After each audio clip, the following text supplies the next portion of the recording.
কিয়ামতের ময়দানে যখন আল্লাহর আরশের ছায়া ছাড়া কোনো ছায়া থাকবে না, ওই দিন আল্লাহ পাক রোজাদারদেরকে আরশের ছায়ার নিচে বসায়া আল্লাহ নিজে মেহমানদারি করাবেন। এমনকি আল্লাহ প্রথম লোকমাটা আল্লাহ রোজাদারদেরকে নিজের হাতে খাওয়াইবে। এত সুস্বাদু খাবার, এত সুগ্রাণ, হাসরের ময়দান পুরা গ্রানে মোহিত হয়ে যাবে।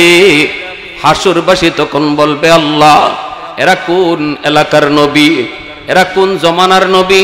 আল্লাহ পাক বলবে, এরা নবীও না রাসূলও না, এরা হলো আমার ওই সকল বান্দা বান্দি যারা রমজান মাসে রোজা রাখছে, সারাটা দিন খানার সামনে ছিল এরপরও খায় না। আমি আল্লাহর ভয়ে এরা হলো আমার ওই রোজাদার বান্দা বান্দি।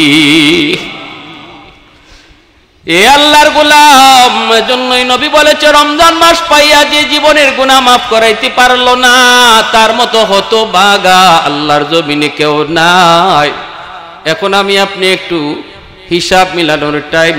আমি কি হতভাগার দলে আছি নাকি ভাগ্যবানের দলে? হতভাগার দলে আছি নাকি ভাগ্যবানের দলে?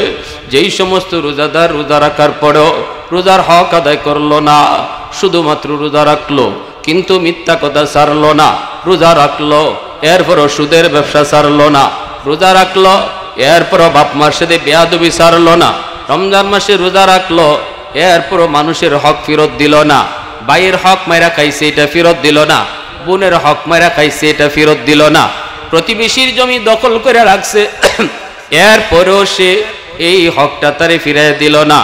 এই মানুষটা রমজান পাইল, সবে কদর পাইল, এরপরও তার জীবনের গুনাহ মাফ হবে। ইয়া আইয়ুহাল্লাযীনা আমানু কুতিবা আলাইকুমুস সিয়াম কামা কুতিবা আলাল্লাযীনা মিন ক্বাবলিকুম লাআল্লাকুম তাত্তাকুন। আল্লাহ পাক রব্বুল আলামিন বলেন, ও ঈমানওয়ালারা, তোমাদের উপরে রমজানের রোজাকে ফরজ করা হয়েছে যেইভাবে তোমাদের পূর্ববর্তীদের উপরও ফরজ করা হয়েছিল। যদি তোমরা রোজা রাখো তাহলে লাভ কি শোনো, লাআল্লাকুম তাত্তাকুন, তোমরা সবাই মুত্তাকি হয়ে যাবা। সুবহানাল্লাহ। রমজান মাস আর রমজান মাসের রোজা এই দুইটা দুই জিনিস। রোজার সম্পর্ক হলো তাকওয়ার সাথে, আর রমজান মাসের সম্পর্ক হলো কোরআনুল কারীমের সাথে। রমজান মাসের ব্যাপারে আল্লাহ পাক বলেন, শাহরু রমাদানাল্লাযী উনজিলা ফীহিল কুরআন। রমজান মাস হলো এমন মাস যেই মাসে কোরআনুল কারীম নাজিল হয়েছে। তাহলে রমজান মাসের সাথে সম্পর্ক হলো কোরআনুল কারীমের, আর রোজার সাথে সম্পর্ক হলো তাকওয়ার। রোজাদারকে রোজাত মুত্তাকি বানায়। আর কোন বান্দা যদি রমজান মাস পায় তাহলে রমজানের সম্পর্ক যেহেতু কোরআনের সাথে, সে বেশি বেশি কোরআন তেলাওয়াত করে। রমজান মাসের সবচেয়ে বড় আমল হলো কোরআন তিলাওয়াত। রমজান মাসের সবচেয়ে বড় আমল কি? কোরআন তিলাওয়াত। ইমাম আজম ইমাম আবু হানিফা রহমতুল্লাহি আলাইহি 61 বার কোরআন খতম হইত এই রমজান মাসে। প্রতিদিনে এক খতম হইত, প্রতি রাতে এক খতম, আর তারাবিতে এক খতম, মোট 61 খতম হইত। শাইখুল হাদিস আল্লামা জাকারিয়া রহমতুল্লাহি আলাইহি এত বড় মুহাদ্দিস, রমজান মাসে কেউ কিছুই গিয়া বলতে পারতো না, কিছু জিগাইতেও পারতো না, হাদিসেরও কোনো জবাব দিতেন না, মাসলা মাসাইল নিয়েও কোনো আলোচনা করতেন না। শুধু কোরআন আছে আর শাইখুল হাদিস আছেন। যেরকম সুবহানাল্লাহ। ইমাম মালিক রহমতুল্লাহি আলাইহি এত বড় ইমাম, এত বড় মুহাদ্দিস, রমজান মাস আসলে হাদিস পড়ানো বাদ, মাসালা মাসাইল দেওয়াও বাদ। রমজান আছে, ইমাম মালিক আছেন, আর কোরআনুল কারীম আছে। এভাবে তাদের রমজান কাটতো। আমাদের কিভাবে কাটতেছে একটু হিসাব মিলান। এখন হিসাব মিলাইবার টাইম, আর মাত্র কয়েকটা রাত আছে, ঠিক না? এতদিন পর্যন্ত কথা ছিল রমজান আসতেছে আসতেছে, আর এখন কথা হলো রমজান যাইতেছে যাইতেছে যাইতেছে। আর কয়দিন পরেই আগামীকাল এর পরের দিনই যারা এতেকাফকারী তারা এতেকাফ করার জন্য মসজিদে চলে আসবে। শুরু হয়ে যাবে রমজানের শেষ দশকের পালা। শেষ দশকে আল্লাহ রাসূল সাল্লাল্লাহু আলাইহি ওয়াসাল্লাম, মুসলিম শরীফের হাদিস, কানা রাসূলুল্লাহ সাল্লাল্লাহু আলাইহি ওয়াসাল্লাম ইয়াতাকিফু আশরাল আওয়াখির মিন রমজান হাত্তা তাওয়াফাহুল্লাহ। মরণের আগ পর্যন্ত, ইন্তেকালের আগ পর্যন্ত আল্লাহর নবী জীবনে কোনোদিন এতেকাফ সারেন নাই। রমজানের শেষ 10 দিনের এতেকাফ আল্লাহর রাসূল জীবনে কোনোদিন সারেন নাই। এত দাম। ইয়া আইয়ুহাল্লাযীনা আমানু কুতিবা আলাইকুমুস সিয়াম কামা কুতিবা আলাল্লাযীনা মিন ক্বাবলিকুম লাআল্লাকুম তাত্তাকুন। পবিত্র রমজান মাসের রোজা আমাকে আপনাকে কি দেয়? রমজানের রোজার দ্বারা আমাদের লাভ কি হয়? কারণ আমরা লাভ ছাড়া কিছু করি না। এজন্য আল্লাহ লাভের কথাটাও আয়াতের শেষে বলে দিছেন। আল্লাহ বলেন, বান্দা তুমি যদি রমজান মাসের রোজা হক সহকারে আদায় করো তাহলে এই রোজা তোমাকে মুত্তাকি বানায় দিবে, দৌলতে তাকওয়া তোমার হাসিল হবে। বলবেন হুজুর তাকওয়া কি জিনিস একটু বুঝায় বলেন। তাকওয়া বলা হয় গুনাহ ছেড়ে দেওয়ার অভ্যাস। আল্লাহর ভয়ে যে গুনাহ ছেড়ে দেয় তারে বলে মুত্তাকি। আল্লাহর ভয়ে গুনাহ ছেড়ে দেওয়ার নাম হলো তাকওয়া। রমজান একজন মানুষকে গুনাহ ছাড়ার অভ্যাস তৈরি করে। রমজান হলো গুনাহ ছাড়ার ট্রেনিং। কিসের মাস? ট্রেনিং এর মাস। দরজা বন্ধ করে খাওয়ার সুযোগ, প্রচন্ড ক্ষুধা, মানুষ কেউ দেখবে না, দরজা বন্ধ করে যদি রোজাদার পানি পান করে খানা খায় কেউ দেখবে না। এরপরও কোনো রোজাদার দরজা বন্ধ করে খানা খায় না, দরজা বন্ধ করে পানি পান করে না। আমি ছোটবেলায় দেখেছি নানার বাড়িতে যখন যাইতাম, বৈশাখ মাসে যখন রোজা হইতো, বৈশাখ মাসে রোজা হইলে কৃষকেরা সারাদিন প্রচন্ড রৌদ্রের মধ্যে হাওর থেকে ধান লইয়া বোঝা নিয়া নিয়া বাড়ি পর্যন্ত আসতো। বোঝাটা মাটিতে রাখার পর কারো দিকে তাকানো যাইতো না, কারো জিহ্বা বের হয়ে আসতো। বোঝাটা মাটিতে রাইখাই গাছের নিচে লম্বা হইয়া লাশ হয়ে পড়ে থাকতো, জিহ্বাটা বের হয়ে যেত। এরপর আল্লাহর বান্দারা আল্লাহর বই রোজা ছাড়তো না। দরজা বন্ধ করে যদি এক গ্লাস পানি পান করে কলিজা ঠান্ডা করার সুযোগ ছিল। এরপরও যেই রোজাদার এটা করে না, আল্লাহ পাক বলে, বান্দা তুমি তো এই অভ্যাসটাই রমজানে তৈরি করতেছো। দরজা বন্ধ করে কেউ দেখলো না, কিন্তু দেখেন আমার কে? আমি আল্লাহ তোমাকে দেখি। দরজা বন্ধ হওয়ার পরও কেউ দেখে না, দেখি আমি আল্লাহ। এই চিন্তা তোমার মাথায়, যার কারণে প্রচন্ড পানির তৃষ্ণা, তারপরও পানি পান করো না। যেন তুমি রমজানের পরেও যে কোনো মুহূর্তে কেউ না দেখলেও দেখি আমি আল্লাহ। এই ট্রেনিংটা রমজানে করছো, 11 মাস যেন এই চিন্তাই তোমার মধ্যে থাকে রে বান্দা। এজন্যই রমজান মাসের রোজা তোমার উপর ফরজ করা হয়েছে। জোরে কোন সুবহানাল্লাহ। হাকিমুল উম্মত মুজাদ্দিদ মিল্লাত মাওলানা আশরাফ আলী থানভী রাহমাতুল্লাহি আলাইহি লিখেন, রমজান মাসে যেই মানুষ আল্লাহর ভয়ে যেই আমলটা বেশি বেশি করব, যেই আমলটা বেশি বেশি করব, রমজানের পরে বাকি জীবন আল্লাহ তার এই আমল করা সহজ করে দিব। সুবহানাল্লাহ। তাহাজ্জুদের নামাজ যেই মানুষটা পড়লো রমজান মাসে রেগুলার, বাকি জীবন আল্লাহ পাক তাহাজ্জুদ পড়া তার জন্য সহজ করে দিবেন। রমজান মাসে যেই মানুষটা মিথ্যা বলে না, গীবত করে না, শিকায়ত করে না, এই চিন্তা মাথায় রেখে আমার মুখে রোজা কেমন করে মিথ্যা বলি। হাকিমুল মত বলেন গোটা জিন্দেগিতেও আল্লাহ পাক তারে মিথ্যা না বলাইয়া থাকা আল্লাহ তার জন্য আসান করে দিব। এজন্য বলি রমজান মাস চলে যাইতেছে আল্লাহর গোলাম, এখন আমার আপনার হিসাব নেওয়ার পালা। আল্লাহ কয় বান্দারে, এত ক্ষুধা থাকার পরও তুমি যখন আমার ভয়ে পানি পান করো না, আমার ভয়ে তুমি খানা খাও না, এই রোজার বদলা কিন্তু আমি ফেরেশতার হাতে তোমাকে দেব না। এই রোজার বদলা তোমার আমল নামায় তুলে দেওয়া হবে না। এই রোজার বদলা আর পুরস্কার আমি আল্লাহ আমার নিজের হাতে তোমাকে দিব। অফি রিওয়ায়াতিন উজজা বিহি, অন্য রিওয়ায়াতে এসেছে আল্লাহ বলেন আমার যেই বান্দা সুযোগ ছিল দরজা বন্ধ করে খানা খায়া মানুষের সামনে রোজাদার সাজবার, সুযোগ ছিল ইফতারের আগে বইয়া বইয়া সুবহানাল্লাহ কয়া কয়া মানুষকে রোজাদার বুঝাইবার, কিন্তু যেই বান্দা এমনটা করে না, আমি আল্লাহ কিয়ামতের ময়দানে এই রোজার বদলা আমি দিব তা না, বরং আমি নিজেই রোজার বদলা হয়ে যাব। একটু আওয়াজ দেয়া কোন সুবহানাল্লাহ। আল্লাহ যদি বদলা নিজেই হয়ে যায় তাহলে আর আমার আপনার কিছু চাওয়ার প্রয়োজন নাই। জান্নাত তো আমার হয়ে যাবে, যা কিছু আল্লাহ রাখছে সবই তো আমার হয়ে যাবে, ঠিক কি না? একটা এক্সাম্পল দিলে বুঝবেন।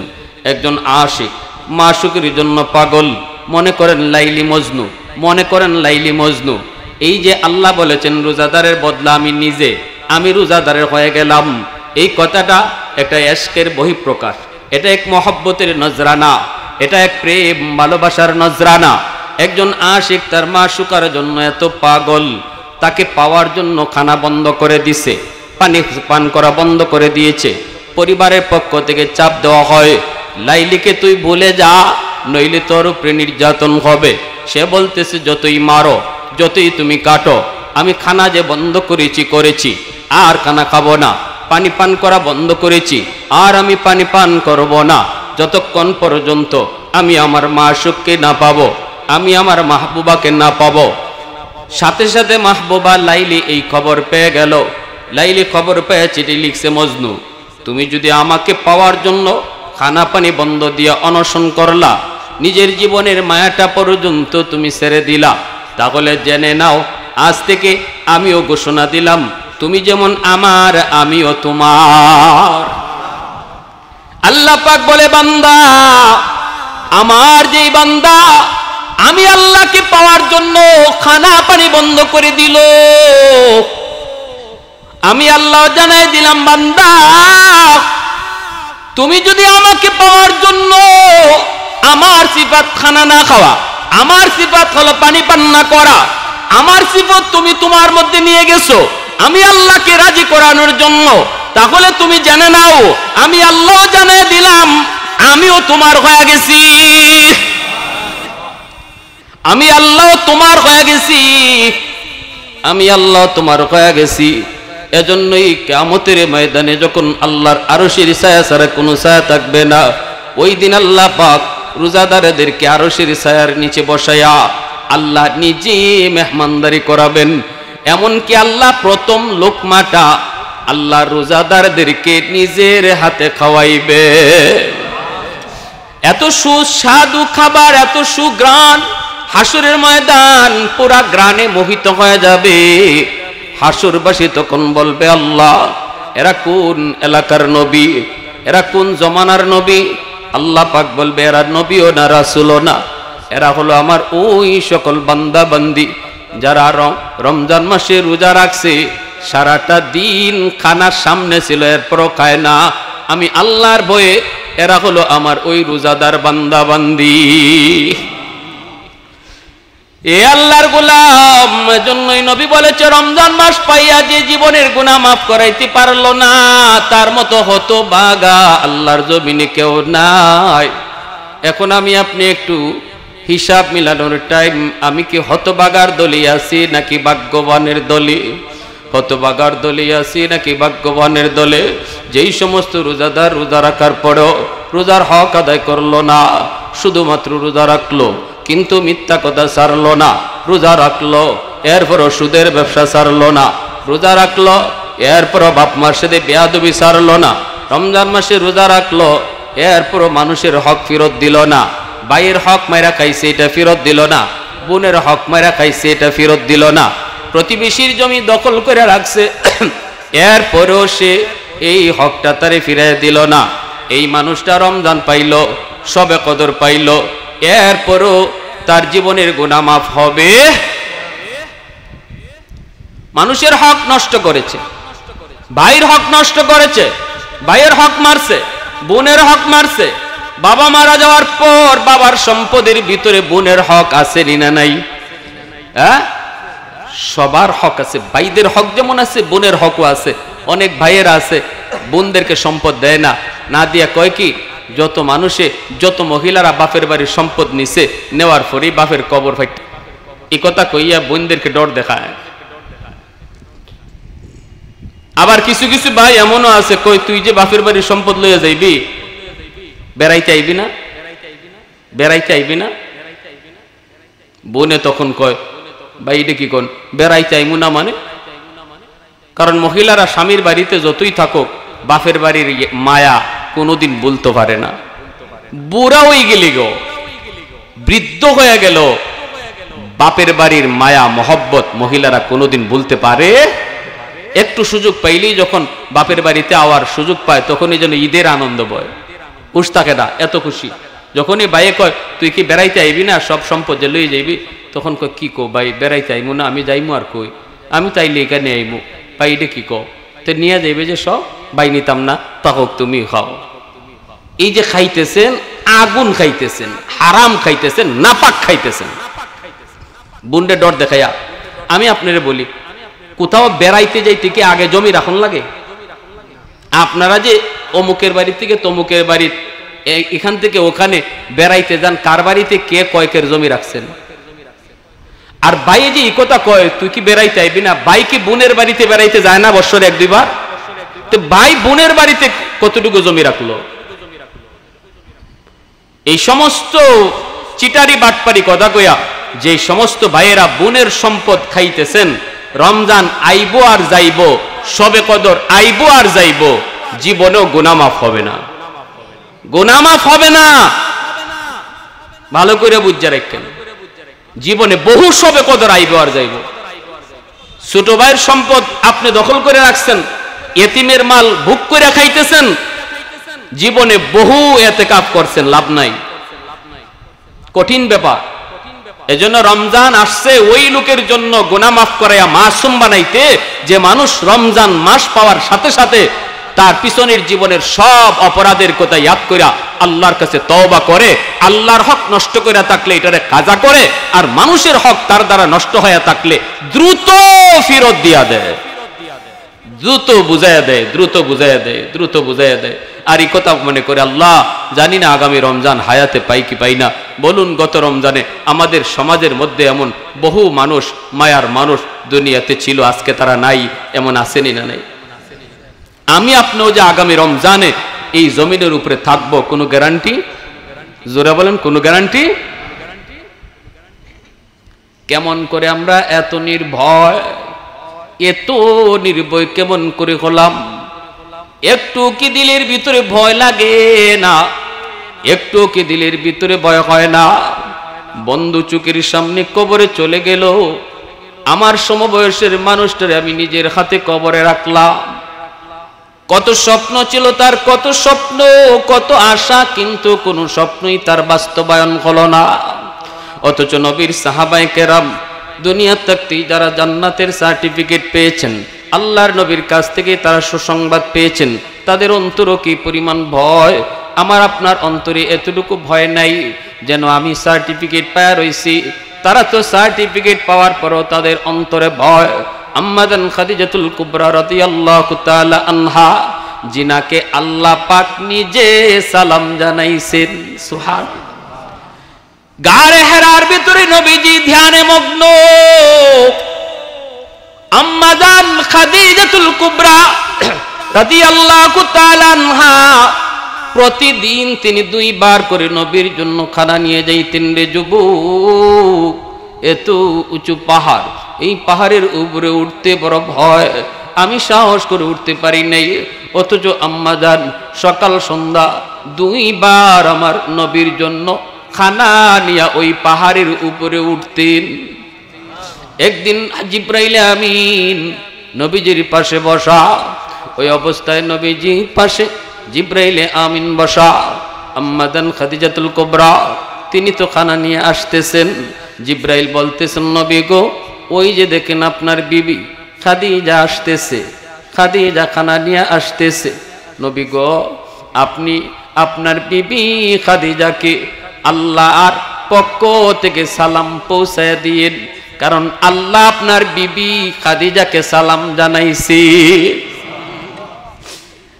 আর সালামটা পৌঁছানোর সময় আমি জিব্রাইলের সালামটাও আপনি পৌঁছায় দিয়েন। সুবহানাল্লাহ। সেই আম্মা জান খাদিজাতুল কুবরা রাদিয়াল্লাহু তাআলা আনহা ইন্তেকালের আগে কি পরিমাণ ভয়, আমারে আপনারে তো আল্লাহ পাক সালাম জানায় নাই, তারপরও আমার আপনার অন্তরে কোনো ভয় নেই, কবরের ভয় নেই, মৃত্যুর কোনো ভয় নেই। ইন্তেকালের সময় আম্মা জান আমার আপনার নবীকে ডাক দিয়ে পাশে বসায় বলতেছেন, নবী গো, মনে হয় আমি আর দুনিয়াতে বেশি দিন থাকবো না, হয়তো আমার বিদায়ের টাইম চলে এসেছে, আমি বিদায় নিতে যাচ্ছি গো নবী, একটু আমার পাশে আপনি বসুন, আমার কিছু কথা আমি আপনাকে বলে যেতে চাই। এই বইলা মায়ার নবীকে পাশে বসায়া নবীজির হাত মোবারকটার মধ্যে নিজের হাত রেখা আম্মা জান কান্দেন আর বলেন, নবী গো, কথা দেন আপনি আমার সাথে 3টা ওয়াদা করবেন, আমার ইন্তেকালের পর এই 3টা কাজ আপনি করবেন, কথা দিন। নবী বলতেছেন, খাদিজা তুমি বলো, কি তুমি বলতে চাও বলো। তখন তিনি বলেন, 1 নম্বর হলো নবী গো, আপনি আমাকে শেষ বিদায়টা আপনি নিজের হাতে দিবেন, আপনি আমার জীবনের শেষ বিদায় আপনি নিজের হাতে দিবেন। এটা হলো আমার 1 নম্বর ওয়াদা, 1 নম্বর কথা। 2 নম্বর হলো নবী গো, আপনি আমার কাফনের কাপড়টা দুনিয়ার বাজারের কোনো দামি কাপড় দিয়ে নয়, বরং আপনার পরনের একটা জুব্বা দিয়া আমার কাফনের কাপড়টা পরায়া দিবেন। আমার কাপড়ের কাপড় দুনিয়ার কোনো বাজারের কাপড়, দামি কোনো কাপড় আমি চাই না গো নবী, আপনার জুব্বা দিয়ে আমার কাফনটা পরায়া দিবেন। আপনার হাতের ছোঁয়া যদি লাগে আমি আল্লাহর কাছে এতটুকুই উসিলা চাইব মাফির জন্য। আমি বলবো, মালিক কিসের প্রশ্ন, কিসের জবাব, আমার দেহে তোমার হাবিবের হাতের ছোঁয়া আছে,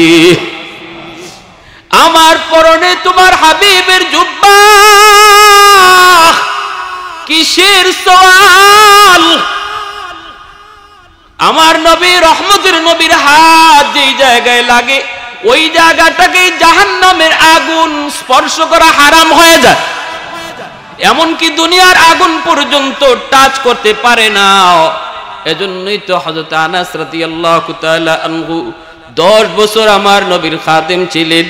তিনি বলতেছেন, নবীজি যখনই আমার কাছে হাত মোছার জন্য কিছু চাইতেন আমি আমার একটা রুমাল নবীকে দিতাম, নবীজি এই রুমালটা দিয়ে তিনি হাত মুছতেন। এই রুমালটা, যেই রুমালের মধ্যে আমার নবীর পাক হাত লাগতো, এই রুমালটা যখন অপরিষ্কার হতো, ময়লা হতো, আমি সাবান দিয়া পানি দিয়া এই রুমালটা ধুইতাম না রে, এই রুমালটাকে আমি আগুনে ফালাইয়া দিতাম। আগুনে ফালাইয়া দেওয়ার পর আমার নবীর হাত লাগার কারণে আগুন রুমালটাকে জ্বালাইতো না, ওই আগুন রুমালের ময়লাগুলিকে খায়া রুমালটা পরিষ্কার আমাকে ফিরাইয়া দিত। আমার নবীর হাত মোবারক যে রুমালে লাগতো, এই রুমাল ধুইতে গেলে, পরিষ্কার করতে গেলে আমি সাবান পানি লাগাইতাম না, আগুন দিয়ে আমি এই রুমালটাকে পরিষ্কার করতাম। এজন্যই আম্মা জান কই, নবী গো, আপনি আমার পরনে দুনিয়ার কোনো কাপড় নয়, আপনার জুব্বা দিয়ে আপনি আমাকে শেষ বিদায় দিবেন। 2 নম্বর হলো নবী গো, আপনি আমার জানাজা দিবেন, আপনি জানাজার নামাজ পড়াবেন, জানাজার নামাজটা কিন্তু আপনি পড়াবেন। যখনই আপনি আমার জানাজার নামাজটা পড়াবেন তখনই আমি জানি আপনার অনেকগুলা স্মৃতি ইয়াদ হবে, আমার জীবনের অনেক অনেক স্মৃতি আপনার চোখে ভাসবে। সে তখনই আপনার দিলটা নরম হয়ে আসবে, আর নরম দিলের কথা আল্লাহ পাক কবুল করে। এজন্যই বাবা মারা যাওয়ার পর সন্তান জানাজার নামাজ পড়ায়, কারণ ইমাম সাহেবের দিল এত নরম হবে না। বাবার জানাজার সামনে যদি সন্তান জানাজা পড়ায়, রে যুবক, ছেলেটারে যদি হাফেজ বানাও, আলেম বানাও, এই ছেলে যখন বাবার লাশ সামনে নিয়ে জানাজা পড়ায়, অটোমেটিক তার চোখ দিয়ে পানি ঝরবে, দিলটা নরম হয়ে আসবে। আল্লাহ পাক নরম দিলের ডাকটা আল্লাহ তাড়াতাড়ি শুনে। এ আল্লাহর গোলাম, আম্মা জান খাদিজাতুল কুবরা রাদিয়াল্লাহু তাআলা আনহা তিনি বলেন, নবী গো, এই জায়গায় শেষ না গো নবী, আমার আরেকটা কথা আছে। আরেকটা কথা হলো, যখনই জানাজাও হবে, কবরস্থ হবে, সবাই তো আমাকে রেখে চলে যাবে গো নবী, কিন্তু আপনি যাবেন না, আপনি আমার কবরের পাশে দাঁড়ায় থাকবেন। কারণ আমার ভয় হয় কবর আমার সাথে জানি কেমন আচরণ করে, কবর জানি আমার সাথে কেমন আচরণ করে, আমার ভয় হয় গো নবী, আপনি আমার পাশে দাঁড়ায় থাকবেন। মুনকার নাকির যখন প্রশ্ন করবে, মার রাব্বুকা ওয়া মা দীনুকা ওয়া মান হাদার রাজুল আল্লাযী বুইসা ফীকুম ইউকালু লাহু মুহাম্মদ, এই প্রশ্নের জবাব আমি কেমনে দিব, আমার ভয় হয়। আপনি পাশে দেইকা জবাবটা আপনি দিয়া দিবেন। জোরে কোন সুবহানাল্লাহ, আর একটু জোরে সুবহানাল্লাহ। কতটা ভয় কোন নারী, যেই মহিলাকে আল্লাহ নিজে সালাম জানাইছি, অথচ আমার আপনার কোনো ভয় নাই, আমার আপনার কোনো ফিকির নাই। রমজানের আগে যেইভাবে চলতেছি এখনো ওইভাবেই চলি। রমজানের আগেও সুদের ব্যবসা করেছি, এখনো সুদের ব্যবসা করি, আসেনি না নাই? রমজানের পরেও সুদের ব্যবসা আমার এখনো জারি। 10,000, 12,000, 20,000, 25,000, এইভাবে কাঁচা টাকা দিয়ে সুদের ব্যবসা। হালাল না হারাম? একটু জোরে আওয়াজ দিয়ে কোন হালাল না হারাম? আমার নবী, রহমতের নবী, মায়ার নবী বলেন, মেরাজের রজনীতে আমি দেখেছি একদল মানুষ, বুতুনুহুম কালবুয়ুত ফিহাল হাইয়াত তুরা মিন খারিজি বুতুনিহিম, আমি দেখেছি একজন মানুষের পেট হলো ঘরের মতো, পেটের ভিতরে সাপ কিলবিল কিলবিল করে। এই সাপগুলি তার নাকের ছিদ্র দিয়া, মুখ দিয়া, পায়খানা রাস্তা দিয়া, কানের ছিদ্র দিয়া এইভাবে সাপগুলি বের হয়। আমি জিব্রাইলকে জিজ্ঞেস করলাম, ভাই জিব্রাইল, মান হাউলাই? জিব্রাইল বলেন, হাউলাই আকালাতুর রিবা। নবী গো, এরা কারা জানেননি? এরা হলো আপনার উম্মতের ওই সমস্ত নারী পুরুষ যারা সুদের ব্যবসা করত। নাউজুবিল্লাহ। সুদকুর শুধু যে সুদের টাকা লাগায় সে না, সুদকুর হলো 4 দল। যে সুদের টাকা লাগায় সেও সুদকুর, যে সুদের টাকা আনতে যায় সেও সুদকুর, যে সুদের সাক্ষী থাকে সেও সুদকুর, যে সুদের লেনদেন লেখে সেও সুদকুর। লানা রাসূলুল্লাহ সাল্লাল্লাহু আলাইহি ওয়াসাল্লাম আকিলার রিবা ওয়া মুকিলাহু ওয়া কাতিবাহু ওয়া শাহিদাইহি। নবী বলেন, এই 4 দল হলো সুদকুর, এদের উপরে আল্লাহর নবীর লানত, এদের উপরে আল্লাহর নবীর লানত। অতএব সুদের লেনদেন কোথাও হইতেছে, এটা আপনি বাধা দেওয়ার পরেও যদি না মানে, তাড়াতাড়ি হইরা যান। আপনার চোখের সামনে যদি আপনি এটা দেখালান, তাহলে আপনিও কিন্তু এই দলে শামিল হয়ে যাবেন, সাক্ষীর কাতারে পড়ে যাবেন। বুঝে আসছে?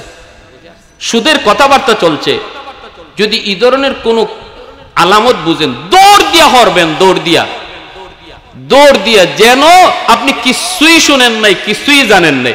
কারণ সুদের লেনদেন হইতেছে, যে হুনবো এও 4 দলের এক দল, এর উপরেও আল্লাহ নবী লানত।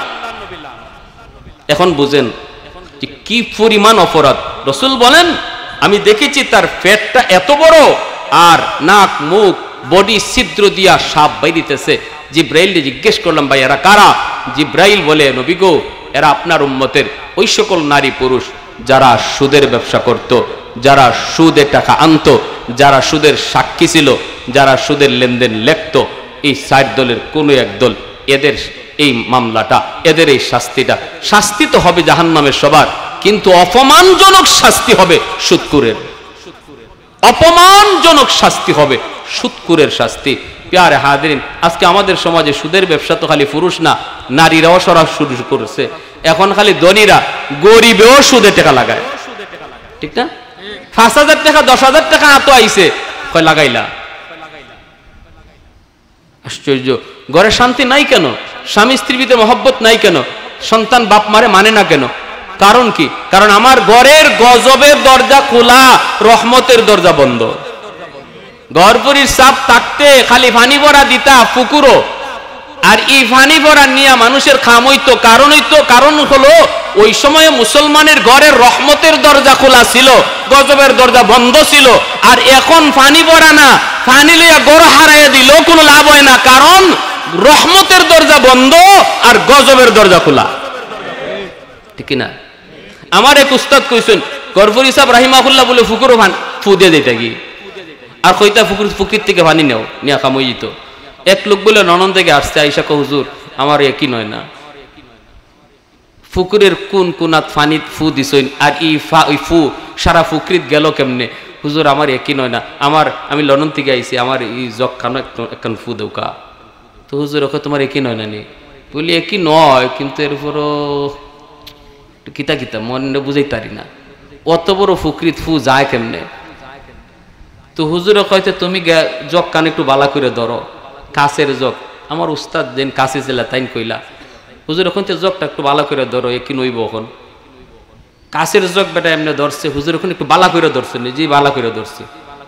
ফুটা দেওয়ার লগে লগে কাছের জগ ঠাস করে ফাইটটা সব মাটিতে ফিরে গেছে, ঠাস ঠাস করে কাছের জগ ফাইটে গেছে। হুজুর কোন একই নইছে নি? হুজুর ফুরা একই নই গেছি। ফুকরি যেখান থেকে পানি নিলে এখান থেকে কাম হইব, একই নিয়ে গেছি। কারণটা কি? ওই সময়ে মুসলমানের ঘর কোরআন তেলাওয়াতের ঘর ছিল, ফজরের পরে আটলেই তেলাওয়াতের আওয়াজ শোনা যাইত। আর এখন সকাল বিকাল আটলে ঘরের ভিতর সুদের টাকার আওয়াজ শোনা যায়। খালি মাতই হয়, টাকা লইলিছনি, টাকা দেলাইছিনি, তারিখ আইসিনি। হ্যাঁ, আমাদের হবিগঞ্জের একটা বাজার, নাম বলবো না, এই বাজারে আমাদের দাদারা বলছেন প্রসিদ্ধ একজন সুদখোর ছিল, সে সুদের ব্যবসা করত।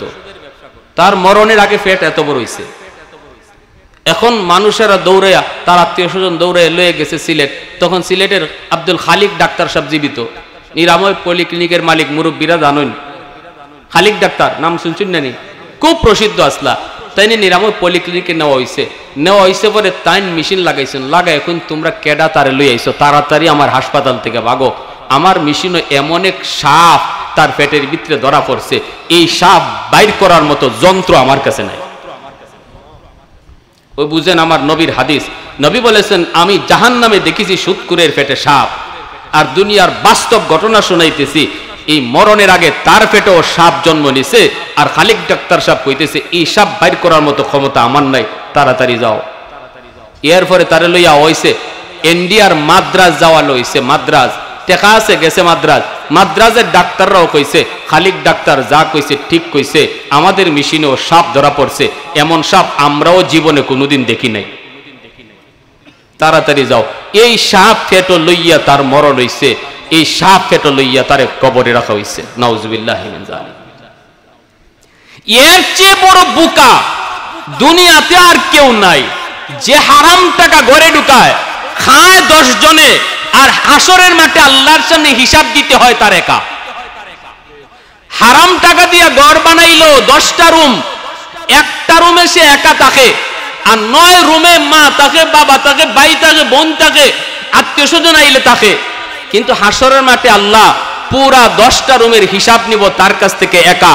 9 রুমে যে অন্য মানুষ থাকছে এরার হিসাব দেওয়া লাগতো না, হিসাব দিব যে হারাম টাকা দিয়ে ঘর বানাইছে তার। এক ফাতিল ভাত রান্দা হইছে, পুরা ফাতিলের ভাত কিন্তু হে একা খায় না, খাইছে 1 প্লেট ভাত, আর 9 প্লেট ভাত খাইছে আরো 9 জনে, কিন্তু হিসাব দিব সে 10 জনের, হিসাব দিব সে একা 10 জনের। খাইল 9 জনে, কিন্তু হিসাব দিব সে একা। কারণ কি? এতটুকু জানার পরেও যে মানুষটা সুদে ব্যবসা করে ঘরে টাকা ঢুকাইতেছ, হারাম টাকা ঘরে ঢুকাইতেছ, তার মতো দুনিয়াতে বোকা আল্লাহর জমিনে আর কেউ নাই। ঠিক কিনা? জোরে বলেন, আরো জোরে বলেন, ঠিক কিনা? আমার ভাইয়েরা বন্ধুরা জন্য বলতেছিলাম, আম্মা জান ডাক দিয়া বলে, স্বামী গো, ও স্বামী, আমার ইন্তেকালের পর আমার কবরের পাশে আপনি দাঁড়ায় থাকবেন। জানি না মুনকার নাকির যখন প্রশ্ন করবে আমি জবাব দিতে পারবো কিনা।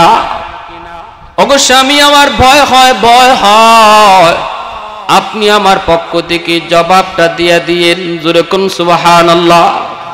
আল্লাহর নবীকে কথাগুলা যখন তিনি বললেন, নবীজির চোখ থেকে পানি পড়ে আল্লাহর নবী হাতে হাত রেখে কান্দেন। নবী বলতেছেন, খাদিজা, ও খাদিজা, কেমন শুনাইতেছো, কি বলতেছো? আমি নবীরে, তুমি কোন সাগরে বাসে যাও? মাত্র 3 দিন হলো আমার চাচা আবু তালিব দুনিয়া থেকে বিদায় নিয়েছেন গো। আর তুমিও যদি এখন বিদায় নেও, আমি কার কাছে গিয়া সান্ত্বনা পাবো?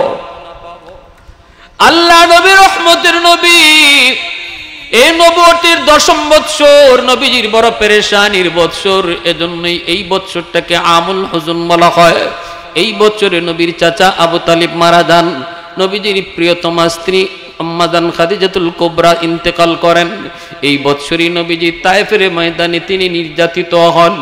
এই বৎসরটা হলো আমার নবীর বড় কষ্টের বৎসর। নবীজি বলতেছেন, খাদিজা, সারা জীবন আমাকে আগলে রাখছো, আমাকে তুমি ছায়া দিয়ে দিয়ে রাখছো। আমার চাচাও এখন নাই, তুমি এখন বিদায় দিতেছো গো খাদিজা, আমারে কার কাছে রেখে যাইতেছো? আম্মা জান তখন চোখের পানি মুছেন আর বলেন, স্বামী গো, আপনার জন্য আমার আল্লাহই যথেষ্ট। আর ওই মুহূর্তে নবীজির কলিজার টুকরা মেয়ে খাতুনে জান্নাত ফাতেমা রাদিয়াল্লাহু তাআলা আনহা, তিনি আয়েশা মার গলা জড়ায় ধরে বলতেছেন, মা গো, ও মা, মা তুমি বুঝি বিদায় নিতেছো? তখন আম্মা জান খাদিজা কই, মারে, ও মা ফাতেমা, আমিও বিদায় নিতেছি।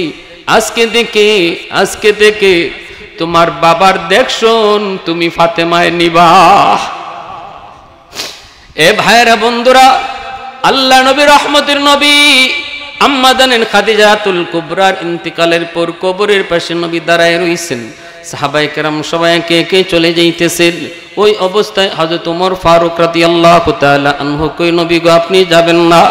আবু বকর বলতেছে, নবী গো, আপনি যাবেন না? নবী চোখের পানি মুছেন আর বলেন, আবু বকর, ওমর, তোমরা যাও, আমার খাদিজার সাথে আমার কিছু ওয়াদা আছে, এই ওয়াদাগুলো পূরণ না করে আমি যেতে পারি না। আমি কথা দিয়েছি, যাও, তোমরা যাও। চলে গেলেন সবাই। নবীজি কবরের পাশে দাঁড়ায় রইছেন। এ ভাইরা, জিব্রাইল আমিন আয়েশা হাজির। জিব্রাইল বলতেছে, নবী গো, আপনি দাঁড়ায় রইছেন কেন? আপনি যান না কেন গো নবী? আপনি যান না কেন? নবী চোখের পানি মুছের বলতেছে, জিব্রাইল, ও জিব্রাইল, জিব্রাইল, একটু কও, আমি এখন কার কাছে গিয়া সান্ত্বনা পাবো রে? আমার খাদিজা তো তার সমস্ত সম্পদ আল্লাহ রাস্তায় দান করে দিছে, আমাকে সব সময় ছায়া দেয়া রাখছে, আমি এখন কার কাছে গিয়া সান্ত্বনা পাবো?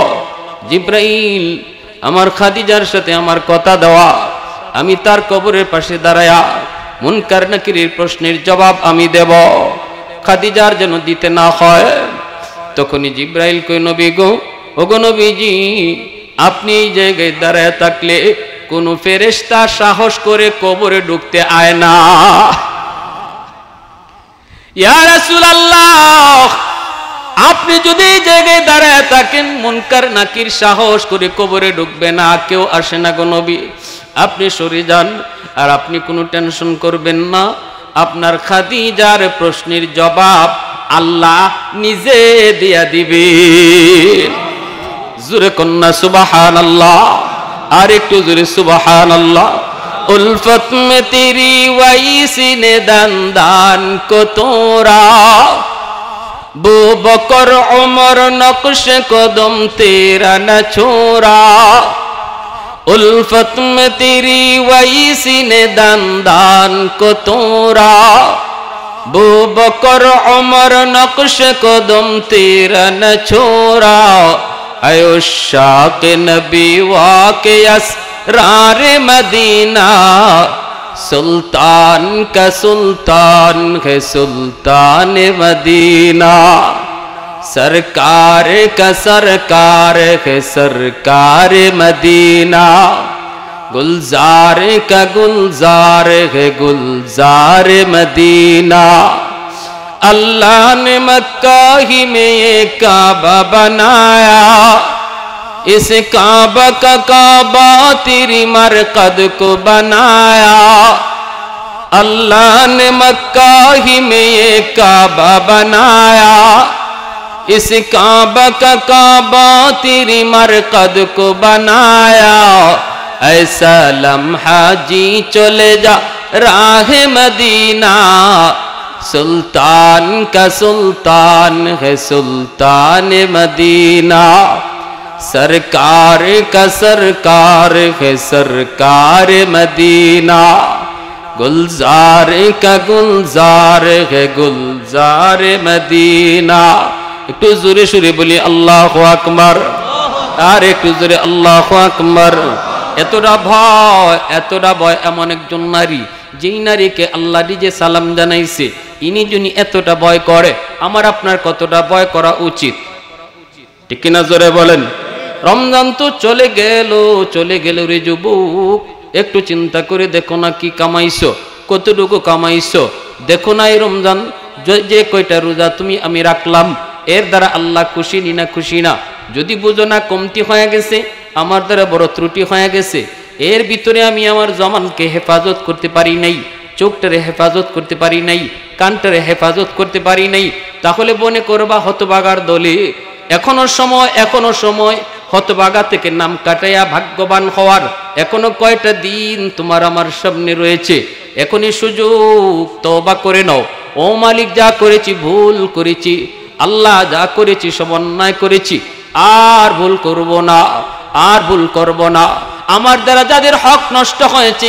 বুঝি নাই এখনই আমার বোনদেরকে ডাকবো ভাইয়ের হক নষ্ট করেছি ভাইকে ডাকবো ভাতিজাদেরকে ডাকবো ডাইকে আমি আমার হকগুলি তাদেরকে বুঝিয়ে দিয়ে দিব আমি যদি সুদের ব্যবসার সাথে জড়িত থাকি এখনই সময় আল্লাহর কাছে তওবা করার মালিক আর জীবনে সুদের ব্যবসা করব না তওবা করলাম মাওলা শুরু হয়ে গেছে রমজানের শেষ দশক সামনে আমার শবে কদর এই শবে কদরে আমি মুক্তি পাবো না আল্লাহ যদি তওবা না হয় আল্লাহ কাটি দিলে তওবা করলাম এই গুনাহগুলোর সাথে আমি আর জড়িত থাকবো না এমন তওবা করার নিয়ত কার কার আছে একটু হাত উঠে আল্লাহকে দেখা আল্লাহ তুমি কবুল করো জোরে বলেন আমিন আর একটু জোরে বলেন আমিন ভাইরা বন্ধুরা হাজার মাসের চেয়েও দামি রাত শবে কদর আল্লাহু আকবার জোরে বলেন হ্যাঁ ইন্না আনজালনাহু ফি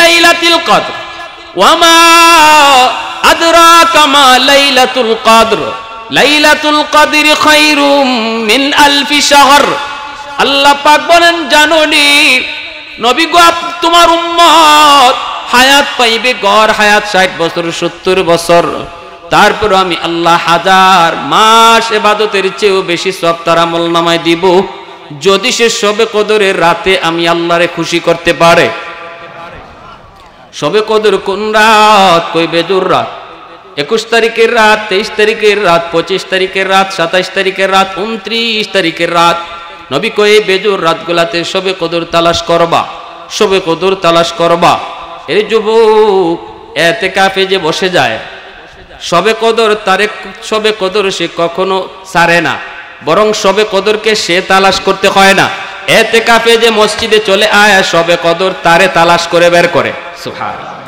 সুবহানাল্লাহ জোরে বলেন আমরা যারা মসজিদের বাইরে আছি আমরা শবে কদর তালাশ করি কিন্তু যে মসজিদের ভিতরে ইতিকাফে আছে তারে শবে কদরে তালাশ করে সুবহানাল্লাহ এজন্য ইতিকাফকারী সে যেন আল্লাহর কুদরতি পা জড়ায়া ধরে পড়ছে আল্লাহ তুমি আমারে মাফ করো আমি তোমার ঘরে চলে এসেছি একজন যত বড় অপরাধী হোক একজন অপরাধী যখন কারো পা জড়ায় ধরে, ওই মানুষটা যত শক্ত দিলের হোক, পা জড়ায় ধরলে পরে তার দিল নরম হয়ে যায়, ঠিক না? আমার পা ধরে লিছে, এখন আর মাফ না দিয়ে কি করবো, ফাও ধরে লিছে। আমার বান্দা যেন মসজিদে ঢুইকে আমার কুদরতি ফা জড়ায় ধরছে, আল্লাহ তুমি মাফ করলে করো, না করলে তোমার ফা ছাড়তাম না। আল্লাহ মাফ করতে করো, না করো তো তোমার ফা যে ধরছি আর ছাড়তাম না। যেন এতেকাফকারী এইভাবে আল্লাহর ফাও জড়ায় ধরে, আল্লাহ তার মাফ না করে পারে না, মাফ না করে পারে না। এজন্য আমার ভাইয়েরা, সুযোগ যার আছে আল্লাহর দোহায়, জানি না হায়াত কার কতদিন আছে, এটাই কি জীবনের শেষ রমজান কেউ জানি না। অতএব সুযোগটারে কাজে লাগাই। আগামী কালকের পরের দিন 20 তারিখ 20 রোজা, সূর্য ডুববার আগে আগে মসজিদে চলে আসি। ছেলেরা যারা আছে, যুবকরা, বাবারে উৎসাহ দিও, আব্বা তোমার কোনো টেনশন নাই, তোমার ইফতার ফাটানি, তোমার খাওন ফাটানি, সেরি সময় যাওন, আব্বা কোনো টেনশন করবাই না, আমি আছি, তোমার যা লাগবে সব দিমু, এভাবে কইয়া বাবারে উৎসাহ দেও। আর যুবকরাও চেষ্টা করো যৌবনে ইতিকাফ করার। হাকিমুল উম্মত বলেছেন, যে কথাটা আগেও বলেছি আমি, রমজানে মহব্বতের সাথে যে মানুষটা যে ইবাদত করে, আল্লাহ সারা জীবন তার এই ইবাদত করা সহজ করে দেয়, আল্লাহ তারে সহজ করে দেয়। রমজানে যারা ইবাদতের মহব্বত নিয়ে ইবাদতের ট্রেনিং করে, আল্লাহ তারে সহজ করে দেয়। 5 ওয়াক্ত নামাজ মসজিদে আসতেছে রমজান মাস, মনে রাখবা মহব্বতের সাথে নামাজে আইসো, নামাজে আইসো, দেখবা বাকি জীবন আল্লাহ জামাতে নামাজ পড়া তোমার জন্য আল্লাহ সহজ করে দিব।